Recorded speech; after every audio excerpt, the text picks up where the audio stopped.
Kuulasin tähelepanelikult ja ma pean ütlema, et väga paljudes punktides tuleb selle ettekande põhipunktidega ka nõustuda. Küsimus on nüüd selles, et kas nad jäävad siia saali deklaratsioonidena sisuliselt õhku rippuma või järgnevad ka mingid reaalsed sammud, et need põhipunktid, mida minister meile esitas, tegelikkuses rakendusse läheksid. Ja rakendusse läheksid just nimelt nii, et need valupunktid likvideeruksid või kompenseeruksid. Mida ma silmas pean? Praegu vaatasin teise silmaga, ühe silmaga jälgisin saalis toimuvat ja ühe kõrvaga, teise kõrvaga jälgisin pressikonverentsi, mida hetkel annavad Kersti Kracht, Oliver Nääs ja Martin Helme. See on just see, millega alustas tegelikult minister. Süütuse presumptsioon. Süütuse presumptsiooni kuritarvitamine. Antud juhul Kersti Krachti puhul. Aga me võime tuua ka veel muid näiteid. Me võime tuua näiteks Marti Kuusiku näite, kus süütuse presumptsioon tallati jalge alla siinsamas saalis aastal 2019 sealt samast loožist, kus istus tollane president Kersti Kaljulaid. Süütuse presumptsioon kõige kõrgemal poliitilisel tasandil tallati jalge alla. See on näide sellest, kui viltu ja valesti meil selle asjaga lood on. Aga siin on veel teine aspekt. Kes kompenseerib inimestele süütuse presumptsiooni jalge alla tallamise? Aastaid kestvad kohtuprotsessid, aastaid kestvad kulutused. Ja kulutused ei ole siin seotud ju sugugi mitte ainult sellega, et inimene on kohtu all ja peab maksma advokaatidele, peab maksma riigilõive ja nii edasi. Küsimus on ka selles, et meil on kohtunikud, meil on prokurörid, meil on kaitsepolitsei töötajad, meil on muud õiguskaitse ja julgeolekuasutuste töötajad. Kersti Krachti 6 aastat kestnud jälitamine, jälgimine, kohtumõistmine, menetlemine, vanglas hoidmine 2 kuud, täpsemalt küll 1,5 kuud, 6 nädalat, on riigile läinud maksma kindlasti enam kui 1 000 000 eurot. Kindlasti enam kui 1 000 000 eurot. See on maksumaksja raha. See on maksumaksja kuritarvitatud raha. Kes selle kompenseerib? Ja siin ongi mul ettepanek, lugupeetud justiitsminister, tuleb algatada seadus, mis näeb ette ülekohtuselt õigusemõistmise kirve alla antud inimestele kompensatsiooni maksmise. Kompensatsiooni, mitte see, et kohus ütleb, et kohtukulud tagastatakse sellele või teisele. Konkreetselt Kersti Krachti puhul on meil tegemist inimese individuaalse pankrotiga.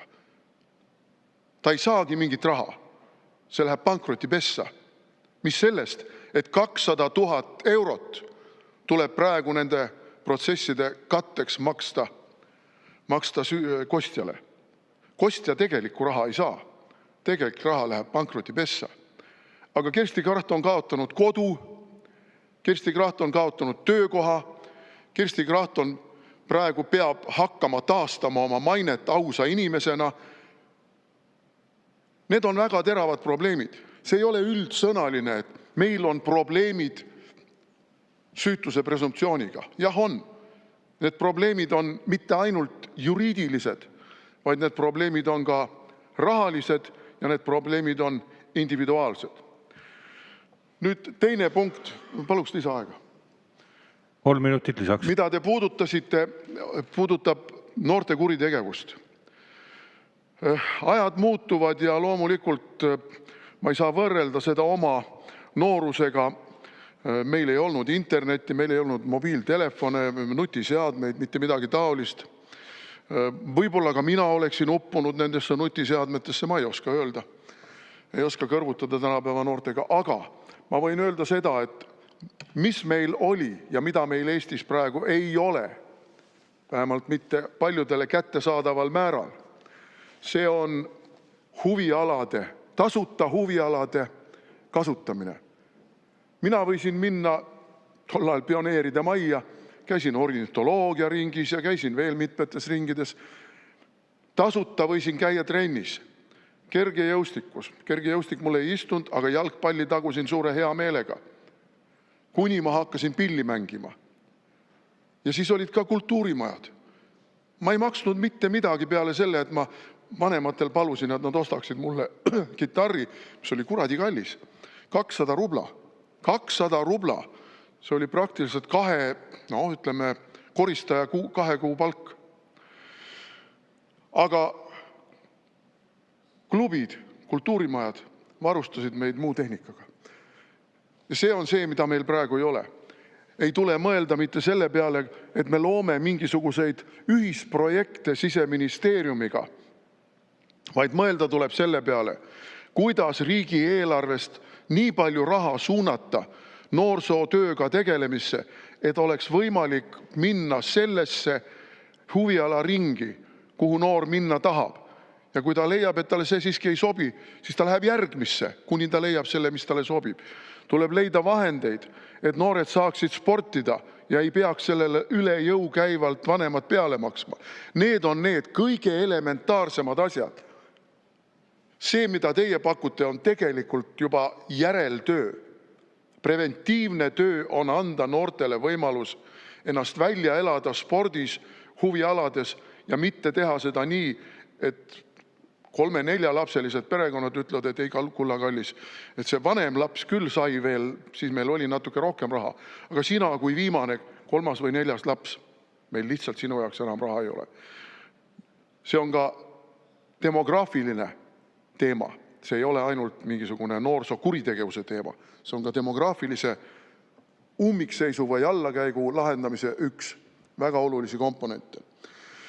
Ja mida ma tahan lõpetuseks öelda? Lõpetuseks tahan ma öelda seda, et seni, kuni meie justiitssüsteem käitub nagu kummijoonlaudadega erinevaid kuritegusid mõõtes, andes võimaluse mingile 10 miljoneid või 100 miljoneid välja pressinud petturite telefonivõrgustiku pealikule lahkuda mingisuguse saia raha maksmise eest Eesti Vabariigile. See on naeruväärne. See on kummist joonlaudade kasutamine kurjategijate hindamisel ja karistamisel.